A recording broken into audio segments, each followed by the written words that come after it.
Sabarmati online classes में आप सभी का स्वागत है। तो इस वीडियो में हम बोर्ड एग्ज़ाम के लिए मोस्ट इम्पॉर्टेंट जो न्यूमेरिकल है इनको सॉल्व करेंगे। तो ये मोस्ट इम्पॉर्टेंट न्यूमेरिकल है, इसमें हम सभी चैप्टर के न्यूमेरिकल को शामिल करेंगे। तो चलिए देखते हैं। फर्स्ट क्वेश्चन जो हमारा है ये उत्तल दर्पण का है। उत्तल दर्पण से 40 सेंटीमीटर दूरी पर रखी वस्तु का प्रतिबिंब 10 सेंटीमीटर दूरी पर बनता है। उत्तल दर्पण की फोकस दूरी ज्ञात कीजिए, संबंधित किरण आरेख बनाइए। तो सबसे पहले हम क्वेश्चन को ध्यान से पढ़ते हैं और इसमें जो हमें डाटा गिवन दिया गया है इसको हम नोट कर लेते हैं।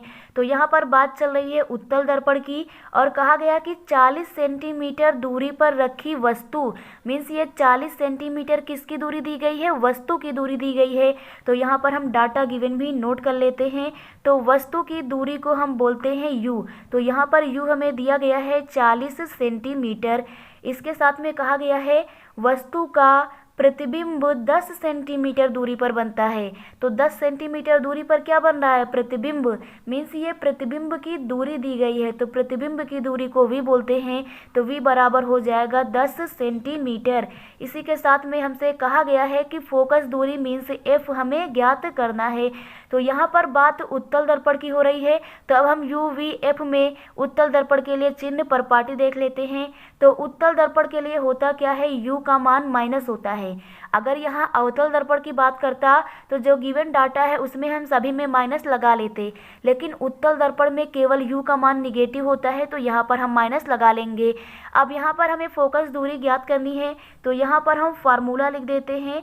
तो यहाँ पर हम दर्पण का फार्मूला लिखेंगे, होता है 1/f बराबर होता है 1/v और प्लस का 1/u। अब यहाँ पर हम डाटा गिवन जो हमें दिया गया है इसको हम पुट कर लेंगे। तो यहाँ से मिलेगा 1/f equal to 1/v। v की वैल्यू हमें कितनी दी गई है? 10 दिया गया है और बीच में प्लस लगाएंगे 1/u। u का मान कितना दिया गया? माइनस का 40 दिया गया है। तो इसे सोल्यूशन में हम इस प्रकार से करते हैं, यहाँ पर प्लस माइनस का मल्टीप्लाई होगा तो यहाँ पर माइनस बन जाएगा। तो आ जाएगा 1/f इक्वल टू 1/10 आ जाएगा और ये प्लस माइनस माइनस बन जाएगा 1/4 आ जाएगा। अब इसे हम सॉल्व कर लेते हैं। तो यहाँ से हमें मिलेगा 1/f इक्वल टू 40 इधर चला जाएगा और ये माइनस का 10 इधर चला जाएगा और नीचे मल्टीप्लाई करेंगे तो हमारा 400 आ जाएगा। तो जब 40 में से 10 जाएगा तो यहाँ पर 30 बचेगा और नीचे कितना बचेगा? 400 बचेगा और इस 0 से 0 कैंसिल कर देंगे तो 1/f इज इक्वल टू आ जाएगा 3/40। मीन्स 1/f बराबर 3/40 यहाँ से आ जाएगा। तो यहाँ से हम f का मान निकाल लेते हैं। तो f इज इक्वल टू हो जाएगा यहाँ से 40/30। तो ये हमारा 13 टाइम्स आएगा, 13.33 आएगा। ये सेंटीमीटर लिख देंगे क्योंकि ऊपर जो हमारा u और v दिया गया है वो भी सेंटीमीटर में दिया गया है, तो इसलिए f का मान भी यहाँ पर सेंटीमीटर में आ जाता है। तो इस प्रकार से हम लिखेंगे f बराबर 13.33 सेंटीमीटर और ये हमारी हो जाती है फोकस दूरी जो कि हमसे ज्ञात करने को कहा गया था। साथ ही सवाल में हमसे ये भी कहा गया है कि हमें इसका किरण आरेख भी बनाना है। तो अब हम लोग इसका किरण आरेख बना लेते हैं। तो किस प्रकार से बनाएंगे? क्योंकि उत्तल दर्पण है हमारा, तो सबसे पहले हम यहाँ पर एक दर्पण बना लेंगे। तो कुछ इस प्रकार से यहाँ पर हम लोग एक दर्पण बना लेते हैं। उत्तल दर्पण में इस प्रकार से हम लोग बनाते हैं। तो ये हमारा एक उत्तल दर्पण हो गया है। अब प्रतिबिंब बनाने के लिए हम लोग यहाँ पर एक मुख्य अक्ष ड्रा कर देते हैं। तो यहाँ पर एक हम लोग बीचों बीच से लाइन खींचेंगे। ये रेखा जो हमारी है ये मुख्य अक्ष कहलाएगी। यहाँ पर इसका ध्रुव होता है P होता है और यहाँ पर P होने के साथ ही इसके बाद जो पहला पॉइंट आएगा वो फोकस दूरी होगा और उससे उतनी ही दूरी पर यहाँ पर एक वक्रता केंद्र C होगा। इसी प्रकार से दर्पण के पीछे भी ये चीज़ें होंगी, F होगा और इसके बाद क्या होगा? C होगा। इसमें हम दर्पण के पीछे इसलिए बना रहे हैं क्योंकि दर्पण हमारा उत्तल दर्पण है और उत्तल दर्पण में प्रतिबिंब जो होता है ना, इस दर्पण के पीछे ही बनना है। तो सबसे पहले हम लोग एक वस्तु ले लेते हैं। तो यहाँ पर हम लोग एक वस्तु रख देते हैं। तो ये हमारी वस्तु है। अब प्रतिबिंब किस प्रकार से बनेगा? यहाँ वस्तु से प्रकाश की किरण जाएगी, दर्पण से टकराएगी, दर्पण से टकराने के पश्चात मुख्य फोकस से जाती है। तो यहाँ पर हम प्रकाश की किरण को इस प्रकार से ले जाएंगे। वस्तु से प्रकाश की किरण जाएगी दर्पण में, दर्पण से टकराएगी और टकराने के पश्चात वो कहाँ से जाएगी? मुख्य फोकस से। लेकिन क्योंकि ये हमारा दर्पण कौन सा है? उत्तल दर्पण है, तो प्रतिबिंब तो दर्पण के पीछे बनना है। तो यहाँ से रेखा पीछे जाएगी नहीं, उसे हम आभासी तौर पर दिखाएंगे। तो इस प्रकार से हम इसको ड्रा करेंगे, यहाँ पर इसको हम डॉटेड लाइन से ड्रा करेंगे और इधर ऐसे हम ड्रा कर देते हैं। तो इस प्रकार से हमारी प्रकाश की किरण यहाँ से ऐसे जाएगी, दर्पण में टकराएगी, परावर्तित होकर के इधर वापस लौट जाएगी और इसे हम डॉटेड लाइन से प्रदर्शित कर देते हैं। इसके बाद सेकेंड रूल हमारा ये होता है प्रतिबिंब बनने में कि जो हमारी प्रकाश की किरण होती है ना, ये प्रकाश की किरण वक्रता केंद्र से होकर जाएगी। तो वक्रता केंद्र यहाँ वाले से नहीं जाएगी क्योंकि दर्पण प्रतिबिंब के पीछे बनना है, तो यहाँ पर हम वक्रता केंद्र ये वाला लेंगे और इस प्रकार से इस लाइन को हम ड्रा कर देंगे। तो ये वक्रता केंद्र से होकर जाएगी। तो अब आपको दिख रहा होगा कि जो हमने दोनों प्रकाश की किरणों को ड्रा किया है वो दोनों एक दूसरे को इस पॉइंट पर कट कर रही हैं। तो जहाँ पर कट करती हैं वहीं पर उनका प्रतिबिंब बनता है। तो यहाँ पर इनका क्या बन जाएगा, यहाँ पर इनका बन जाएगा प्रतिबिंब। तो इस प्रकार से हम लिख देते हैं। तो अब हमारा चित्र जो है वो ड्रा हो चुका है, इसमें नामांकन कर लेते हैं। ये हमारी वस्तु थी और ये इसका प्रतिबिंब बन गया है, दर्पण के पीछे इसका प्रतिबिंब बना है।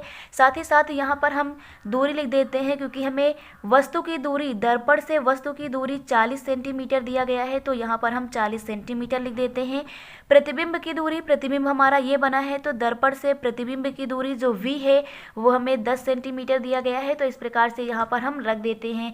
तो इस प्रकार से जो हमारा फिगर है ना ये कंप्लीट हो जाता है। यहाँ पर हम प्रकाश की किरण में दिखाएंगे कि वक्रता केंद्र से जाएगी और ये पुनः वापस भी लौटती है उसी मार्ग में। तो इस प्रकार से हम इसको बना देंगे।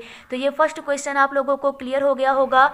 सेकेंड क्वेश्चन है कि 12 सेंटीमीटर फोकस दूरी के अवतल दर्पण के सामने वस्तु 6 सेंटीमीटर दूरी पर रखी है। प्रतिबिंब की स्थिति का आरेख बनाते हुए गणना कीजिए।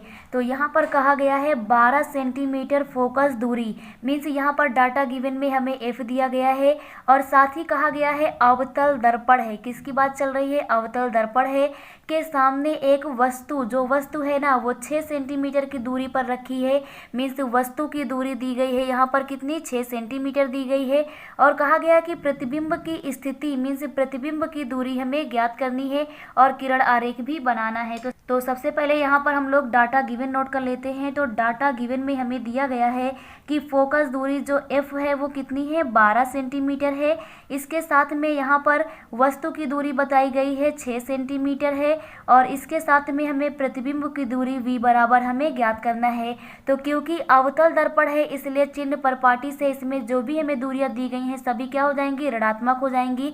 तो f की जगह पर हम माइनस का 12 रखेंगे और इसी के साथ में u की जगह पर हम माइनस का 6 सेंटीमीटर रखेंगे। इसके बाद यहाँ पर हम फार्मूला लिखते हैं। तो फार्मूला, क्योंकि हमारा अवतल दर्पण है, दर्पण के लिए सूत्र होता है 1/f बराबर 1/v प्लस 1/u। तो दर्पण का सूत्र लिख देते हैं। अब यहाँ पर हम लोग वैल्यू ज्ञात कर लेते हैं। तो यहाँ से आ जाएगा 1/f बराबर 1/v। तो v हमें ज्ञात करना है और इसके साथ में प्लस का 1/u। u कितना है, 1/-6। तो यहाँ पर आपको डाटा पुट कर देना है। f का मान -12 दिया गया है तो यहाँ पर f की जगह पर हम -12 रख देते हैं। इसके बाद जो हमें ज्ञात करना होता है इक्वल टू के एक साइड केवल हम पहले उसी को रखेंगे।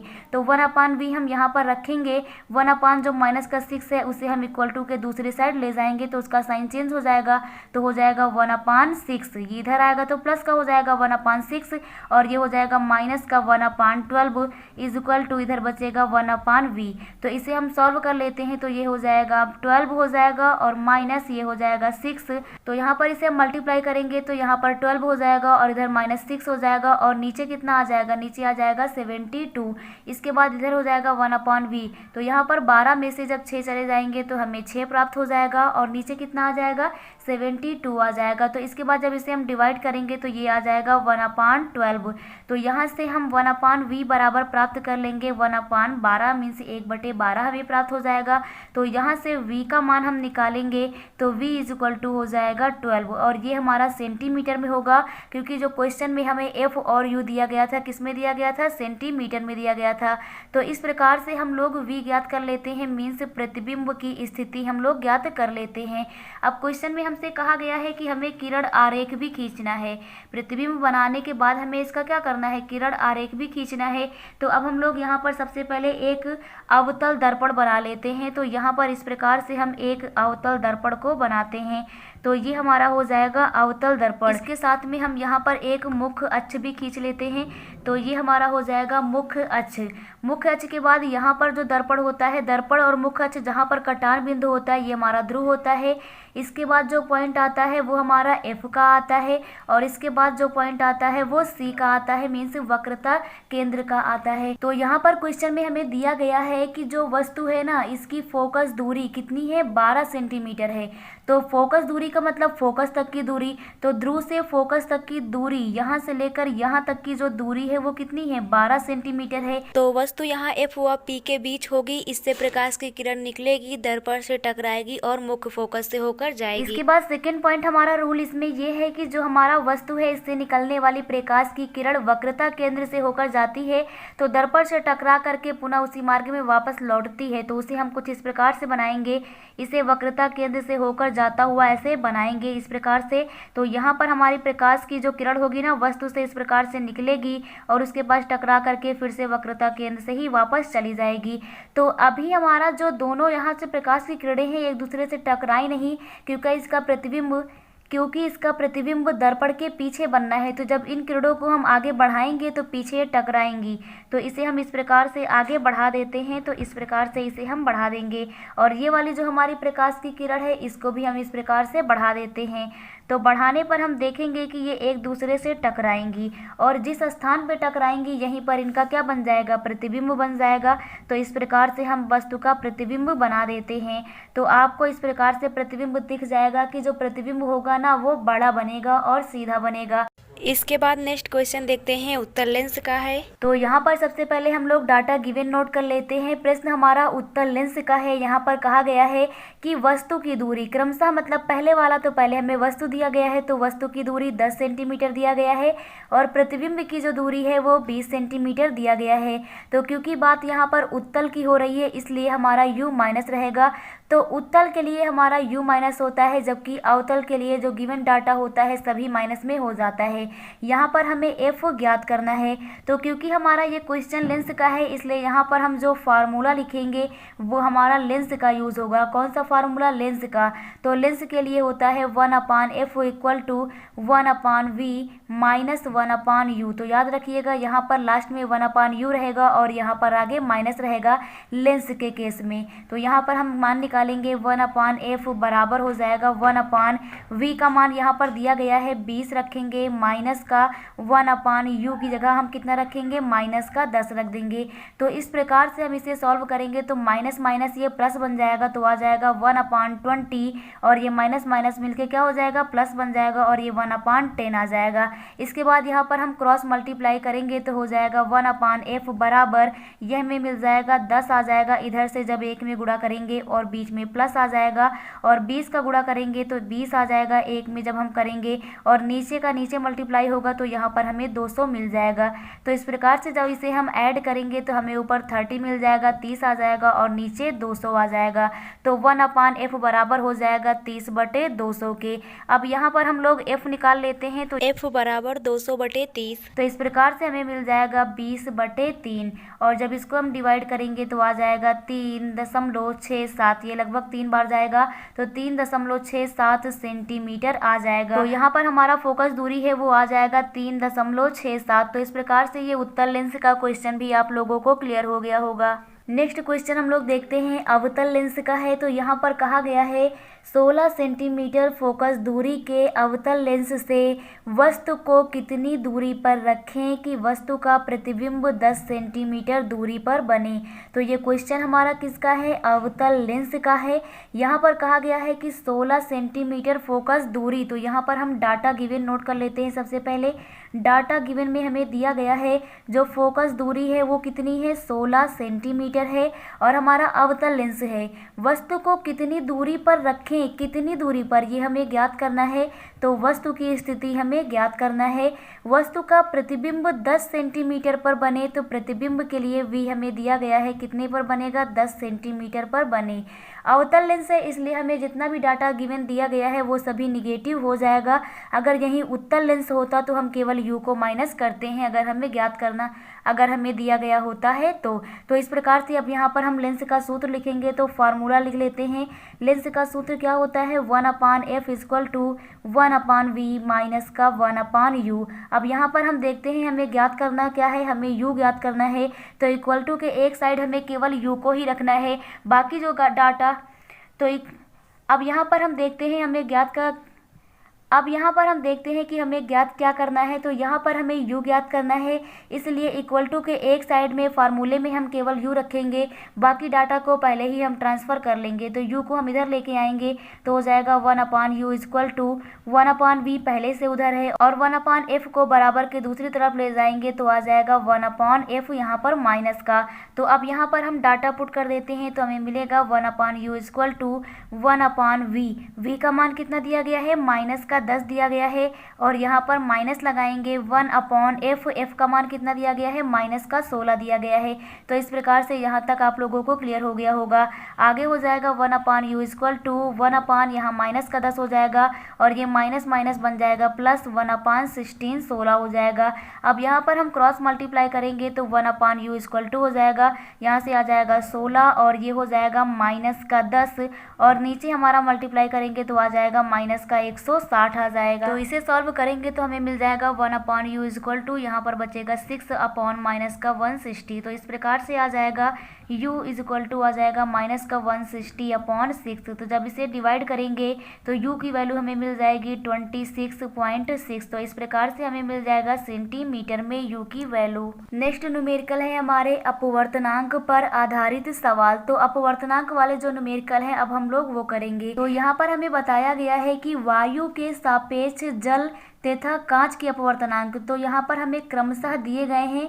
तो फर्स्ट वाला हमारा जल का है वो दिया गया है 4/3 और सेकंड वाला कांच का दिया गया है 3/2। तो यहाँ पर हम लोग लिखते हैं कि वायु के सापेक्ष जल, तो वायु यहाँ पर हमारा हो जाएगा एयर और सापेक्ष के लिए यहाँ पर n लिखेंगे और जल के लिए क्या लिखेंगे w। तो वायु के सापेक्ष जल का अपवर्तनांक कितना दिया गया है, 4/3 दिया गया है। इसी प्रकार से वायु के ही सापेक्ष किसका अपवर्तनांक दिया गया है, कांच का। तो वायु के लिए a लिखेंगे, सापेक्ष के लिए मीन्स अपवर्तनांक जो हमारा n हो जाएगा और किसका, कांच का। तो कांच को हम लोग ग्लास बोलते हैं तो g फॉर आ जाएगा ANG। तो ये हमें कितना दिया गया है, 3/2 दिया गया है। तो यहाँ पर हमें कांच का जल के सापेक्ष अपवर्तनांक ज्ञात करना है। कांच का किसके सापेक्ष, जल के सापेक्ष। तो जिसके सापेक्ष होता है उसे हम ऊपर लिखते हैं। जैसे यहाँ वायु के सापेक्ष किसके सापेक्ष था, वायु का, तो हमने a ऊपर रखा था। उसी प्रकार से यहाँ पर कांच का जल के सापेक्ष, तो यहाँ पर हम जल ऊपर रखेंगे WN और इसके बाद किसका, कांच का G। तो ये हमें ज्ञात करना है, तो हमें WNG ज्ञात करना है। अब यहाँ पर हम फार्मूला लिख देते हैं। तो फार्मूला हमारा होता है WNG बराबर, फार्मूला क्या होता है, WNG बराबर होता है ANG बटे ANW। तो फार्मूला भी आपको याद हो जाना है, WNG बराबर होगा, जो नीचे है एक बार इसका आपको एयर के सापेक्ष वायु के सापेक्ष रखना है, तो नीचे वाले को आपको यहाँ पर ऊपर रखना है। तो ANG हो जाएगा और ये बटे लगा देना है, नीचे क्या हो जाएगा AN और ऊपर वाला आपको नीचे कर देना है ANW। तो ये फार्मूला हमारा बन जाता है। तो यहाँ से हमें मिल जाएगा WNG बराबर हो जाएगा ANG, हमें कितना दिया गया है, 3/2 दिया गया है और ये बटे हो जाएगा ANW कितना दिया गया है, 4/3 दिया गया है। तो यहाँ से इस प्रकार से हमें प्राप्त हो जाएगा कि 3 3 हो जाएगा 9, मीन्स 3 का गुणा 3 में होगा तो 9 आ जाएगा और 4 का गुणा 2 में होगा तो 8 आ जाएगा। तो इस प्रकार से 9/8 हमें प्राप्त हो जाएगा। तो ये हमारा आंसर हो जाएगा, क्योंकि हमें अपवर्तनांक ज्ञात करना है। तो अपवर्तनांक एक संख्यात्मक मान होता है, तो ये 9/8 आ जाएगा। तो ये वाला क्वेश्चन आप लोगों को क्लियर हो गया होगा। सेकेंड टाइप का जो अपवर्तनांक से क्वेश्चन बनता है वो कुछ इस प्रकार से बनता है कि वायु में प्रकाश की चाल, तो वायु में प्रकाश की चाल हमें दिया गया है 3 × 10⁸ मीटर प्रति सेकेंड है। उस माध्यम में प्रकाश की चाल ज्ञात कीजिए जिसका वायु के सापेक्ष अपवर्तनांक दिया गया है। तो यहाँ पर हमारा फार्मूला होता है n बराबर होता है c/v, जहाँ पर n क्या है, अपवर्तनांक है, c क्या है, तो c हमारा निर्वात में प्रकाश की चाल है या फिर जो हमें वायु में प्रकाश की चाल दी है वो होती है, और v जिस माध्यम में हमसे प्रकाश की चाल ज्ञात करने को कहे वो हमारा v हो जाता है। तो इस फार्मूले का यहाँ पर हम यूज करेंगे। तो यहाँ पर हम डाटा गिवन नोट कर लेते हैं। तो डाटा गिवन में हमें दिया गया है कि जो c है वो कितना है, 3 × 10⁸ मीटर प्रति सेकेंड है। तो प्रकाश की चाल जो है वो 3 × 10⁸ मीटर प्रति सेकेंड है। इसके साथ में आपको दिया गया है अपवर्तनांक n बराबर 1.5 है।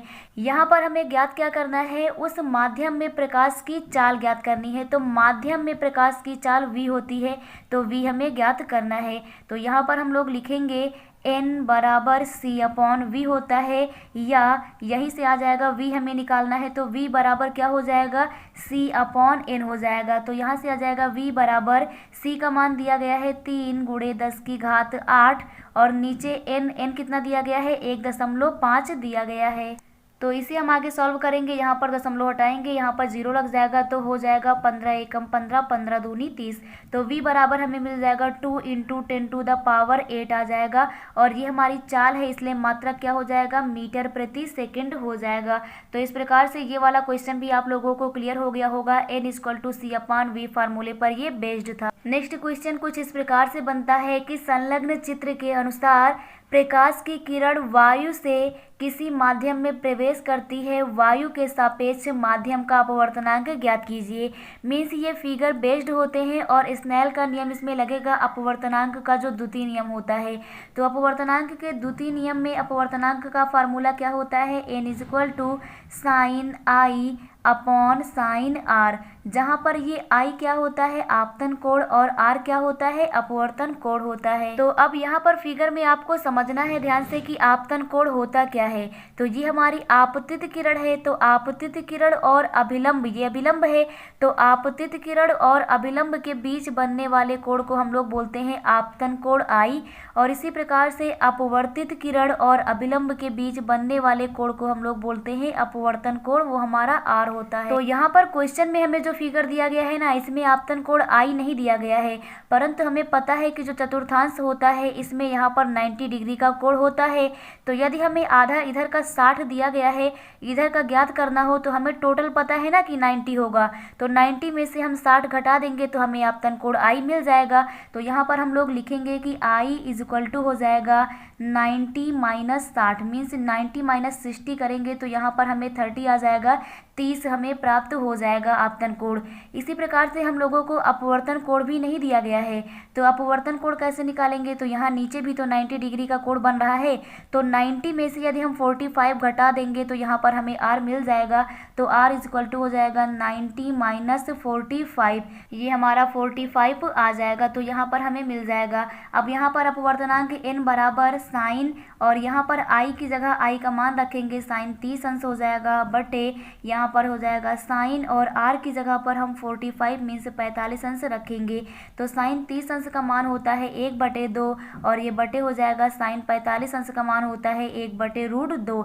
तो इस प्रकार से यहाँ पर हमें मिल जाएगा √2/2, ये हमारा n का मान हमें प्राप्त हो जाएगा। और इसे हम आगे सॉल्व करेंगे तो यहाँ पर हम √2 से मल्टीप्लाई और डिवाइड करेंगे, तो इस प्रकार से हमें मिल जाएगा √2 का मल्टीप्लाई 2 आ जाएगा, अपॉन हो जाएगा 2√2। यहाँ पर ये 2 से 2 कैंसिल हो जाएगा, तो n बराबर मिल जाएगा हमें 1/√2। तो ये हमारा आंसर हो जाएगा। नेक्स्ट क्वेश्चन भी हमारा अपवर्तनांक से ही रिलेटेड है, ये प्रिज्म से है। तो यहाँ पर कहा गया है कि एक प्रिज्म का कोण 60 अंश है तथा अल्पतम विचलन कोण 38 अंश है। प्रिज्म के पदार्थ का अपवर्तनांक ज्ञात कीजिए। तो यहाँ पर हमसे कहा गया है कि एक प्रिज्म का कोण 60 अंश है। प्रिज्म के कोण को हम लोग प्रिज्म कोण कहते हैं और इसे हम a से रिप्रेजेंट करते हैं। तो यहाँ पर a बराबर हमें 60 अंश दिया गया है। साथ ही कहा गया है विचलन कोण, तो विचलन कोण को हम डेलेम बोलते हैं। डेलेम हमें दिया गया है 38, यहाँ पर दिया गया है।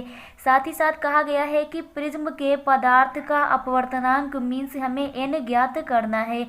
तो यहाँ पर हमें फार्मूला याद रखना है कि अपवर्तनांक का फार्मूला जब हमें विचलन कोण दिया गया हो और प्रिज्म कोण दिया गया हो तो होता है n equal to sine bracket में होता है a plus del m by two, यहाँ पर पूरे का बाई टू है, और अपॉन हो जाएगा साइन a बाई टू। तो आपको ये फार्मूला याद रखना है। ये फार्मूला अपवर्तनांक हम तब लगाते हैं जब हमें विचलन कोण दिया गया हो और साथ ही साथ हमें प्रिज्म कोण दिया गया हो। तो यहाँ पर हो जाएगा n इक्वल टू साइन हो जाएगा a की जगह पर हम वैल्यू पुट कर देंगे 60 रखेंगे, प्लस हो जाएगा डेल एम हमें 38 दिया गया है और इसके साथ में ही हो जाएगा अपॉन 2 और पूरे का अपॉन में हम रखेंगे साइन a की जगह हमें 60 दिया गया है और नीचे हो जाएगा 2। तो इस प्रकार से यहाँ पर हम रख देते हैं। यहाँ पर इसे हम सॉल्व करेंगे तो कुछ इस प्रकार से हमें प्राप्त हो जाएगा। ये हो जाएगा साइन और जब हम 60 में 38 ऐड करेंगे तो ये हो जाएगा 98 और अपॉन क्या हो जाएगा 2 हो जाएगा और नीचे हो जाएगा साइन और यहाँ पर 60/2 का मतलब कितना हो जाएगा 30 हो जाएगा डिवाइड होके, और यहाँ पर हम डिवाइड करेंगे तो ये हमारा कितना आ जाएगा, ये हमारा 49 आ जाएगा। तो इस प्रकार से हमें मिल जाएगा n बराबर साइन और ये 49 अंश हो जाएगा और नीचे कितना हो जाएगा साइन 30 अंश हो जाएगा।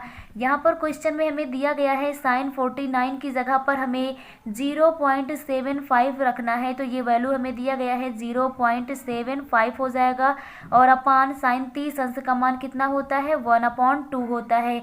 तो इस प्रकार से हमें यहाँ से मिल जाएगा 0.75 और ये मल्टीप्लाइड हो जाएगा 2 का, तो यहाँ से n आ जाएगा। जब इसे हम मल्टीप्लाइड करेंगे तो ये हमारा कुछ इस प्रकार से आ जाएगा 1.50 और ये हमारा अपवर्तनांक हो जाएगा n बराबर 1.50। नेक्स्ट क्वेश्चन हम लोग करते हैं कि एक कूलाम आवेश की रचना करने वाले इलेक्ट्रॉनों की संख्या परिकलित कीजिए। मीन्स एक कूलाम आवेश में इलेक्ट्रॉनों की संख्या कितनी होती है। तो यहाँ पर हम लोग डाटा गिवन नोट कर लेते हैं। यहाँ पर हमें दिया गया है जो आवेश है ना Q दिया गया है वो एक कूलाम है। इलेक्ट्रॉन की संख्या हमें n ज्ञात करना है, तो डाटा गिवन लिख लेते हैं।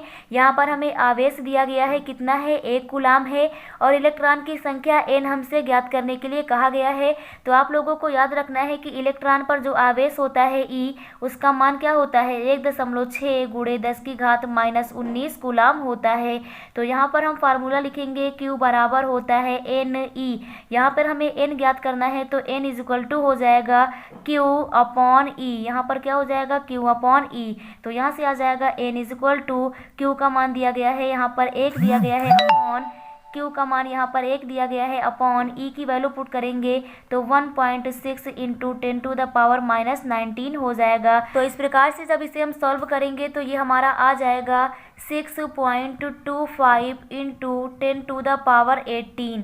तो इस प्रकार से हम यहाँ पर लिख लेते हैं ये हमारे इलेक्ट्रॉन की संख्या हो जाएगा। तो इतने इलेक्ट्रॉन जो होंगे वो एक कूलाम आवेश में होते हैं। नेक्स्ट हमारा इम्पोर्टेंट क्वेश्चन है कि किसी अज्ञात प्रतिरोधक के सिरों से 12 वोल्ट की बैटरी को संयोजित करने पर परिपथ में 2.5 मिली एम्पीयर विद्युत धारा प्रवाहित होती है। प्रतिरोधक का प्रतिरोध परिकलित कीजिए। तो यहाँ पर हमें प्रतिरोध R ज्ञात करना है। यहाँ पर कहा गया है कि प्रतिरोधक के सिरों से 12 वोल्ट की बैटरी, तो यहाँ पर हमें वोल्ट दिया गया है। वोल्ट किसका मात्रक होता है यहाँ पर, तो वोल्ट मात्रक होता है विभवांतर का। तो यहाँ पर हम विभवांतर V लिख लेंगे। ये हमें दिया गया है 12 वोल्ट। इसके साथ में हमें विद्युत धारा दिया गया है कितनी है I की वैल्यू यहाँ पर है 2.5 मिली एम्पियर। तो यहाँ पर हमें R ज्ञात करना है। तो यहाँ पर ओम का नियम हम लगाएंगे। ओम का नियम होता है V बराबर IR। तो ओम के नियम से यहाँ पर हम प्रतिरोध ज्ञात करेंगे। तो ओम के नियम में जो विद्युत धारा होगी ना, विद्युत धारा का मात्रक ईसाई पद्धति में एम्पियर रखा जाएगा। तो मिली एम्पियर को एम्पियर में बदलने के लिए 10⁻³ से गुणा करते हैं तो हो जाएगा 2.5 गुणे 10 की घात -3 और ये एम्पियर में चेंज हो जाएगा। तो यहाँ पर हमें R निकालना है, तो R का यहाँ से फार्मूला हो जाएगा R is equal to V upon I, इधर आ जाएगा तो V अपॉन आई हो जाएगा। तो यहाँ पर R निकालते हैं तो V हमें दिया गया है 12 और नीचे I रखेंगे तो I हमारा आ गया है 2.5 गुणे 10 की घात माइनस, तो इसे हम सॉल्व करेंगे 10 की घात -3, जब हम ऊपर ले जाएंगे हो जाएगा 12 गुणे 10 की घात 3 हो जाएगा और नीचे आ जाएगा 2.5। यहाँ पर दशमलव हटाएंगे और 0 लगा लेंगे। इस प्रकार से इसको हम डिवाइड करेंगे तो ये हमारा कितना आ जाएगा, R इक्वल टू आ जाएगा 4.8 इंटू 10 टू द पावर, यहाँ से कितना मिल जाएगा हमें 3 और इसका मात्रक यहाँ पर हम लोग ओम लिखते हैं क्योंकि ये प्रतिरोध है। तो इस प्रकार से हमें प्रतिरोध मिल जाएगा 4.8 गुणे 10 की घात 3 ओम। नेक्स्ट क्वेश्चन दिया गया है, दिए गए परिपथ में प्रतिरोधकों से प्रवाहित विद्युत धारा को मापने के लिए अमीटर, तो विद्युत धारा को हम लोग अमीटर में नापते हैं, तथा 12 वोल्ट के प्रतिरोधक के सिरों के बीच विभवांतर मापने के लिए वोल्ट मीटर, तो विभवांतर को हम लोग वोल्ट मीटर से नापते हैं। ये हमसे लगाने के लिए कहा गया है। अमीटर तथा वोल्ट मीटर के पाठ्यांक क्या होंगे ये भी हमसे पूछा गया है। मीन्स हमें विद्युत धारा का मान भी ज्ञात करना है और विभव मीन्स विभवांतर भी हमें ज्ञात करना है। तो यहाँ पर 5, 8 और 12 ओम को हम श्रेणी क्रम में जोड़ेंगे, 25 ओम आ जाएगा। विभवांतर यहाँ पर अलग अलग रहता है क्योंकि श्रेणी क्रम में विभवांतर अलग अलग होता है, धारा समान होती है। साथ ही यहाँ पर फिगर में हमें V दिया गया है 2 और 2 और 2, इस प्रकार से टोटल हमारा 6 वोल्ट दिया गया है।